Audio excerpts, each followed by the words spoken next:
L'ordre du jour appelle la discussion de la proposition de loi de Madame Nathalie Elimas. Le sujet qui nous réunit aujourd'hui ne peut laisser personne indifférent. Les cancers pédiatriques frappent dans notre pays chaque année 2500 enfants et adolescents, dont 500 décèdent. Après les accidents, il s'agit de la deuxième cause de mortalité des enfants, la première par maladie. Plus précisément, ce texte vise à renforcer la prise en charge des cancers pédiatriques par la recherche, par le soutien aux aidants familiaux, par la formation des professionnels de santé et par le renforcement du droit à l'oubli. En effet, il apparaît plus que logique qu'un jeune de 18 ou 20 ans dispose du même droit à l'oubli qu'un jeune de 17 ou 15 ans. L'épreuve du cancer constitue une charge considérable pour la vie d'une jeune fille ou d'un jeune garçon. Tout, oui, je le dis, nous le disons, tout doit être mis en place pour les aider à se lancer dans la vie une fois le combat contre la maladie remporté. Ce texte compte 5 articles,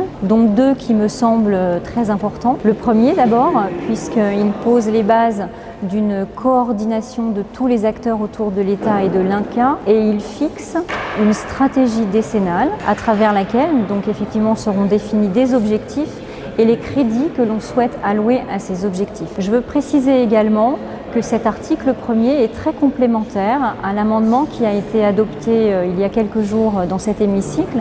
C'est un amendement gouvernemental qui abondait de 5 millions d'euros la recherche sur les cancers pédiatriques. C'est donc évidemment très complémentaire et j'ai bon espoir de faire voter cet article premier. L'article 3 également me semble très important. Il concerne techniquement les AJPP, les allocations journalières de présence parentale autour d'un enfant malade. Aujourd'hui, le dispositif est tel qu'il y a une première étape à 310 jours échelonnée sur 3 ans qui peut être renouvelée une fois. Et à travers cet article, je propose qu'il soit déplafonné afin d'adapter ce dispositif au réel de la maladie. C'est-à-dire que si les parents ont besoin de moins de jours parce que la maladie dure moins longtemps, c'est tant mieux. Mais s'ils ont besoin d'être présents plus longtemps aux côtés de leur enfant, avec l'adoption de cet article, en tout cas je l'espère, ils le pourront. Mais lorsqu'on est touché, comme les familles d'enfants atteints de cancer, par des poids aussi lourds, aussi rudes, je crois que c'est l'honneur de la représentation parlementaire que de donner une voix à ceux qui n'en ont pas parce qu'ils ne peuvent même plus mettre leur énergie à être reconnus par les autres.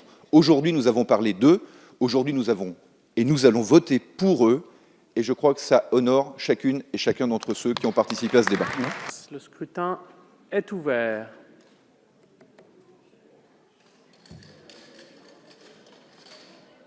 Le scrutin est clos. Votant 93, exprimé 93, majorité à 47. Pour 93, contre 0. Le texte est voté à l'unanimité. Une grande satisfaction, même plus qu'un soulagement, parce qu'effectivement, nous avons eu un vote à l'unanimité sur ce texte qui est un très beau texte et qui traite d'un sujet très sensible, qui fait consensus, sur lequel il y a eu beaucoup de travaux qui ont été menés depuis des années sur le cancer pédiatrique. Et effectivement, aujourd'hui, l'ensemble des groupes sur tous les bancs, de la gauche à la droite, ont voté favorablement ce texte. Donc ma première réaction, évidemment, est une énorme satisfaction.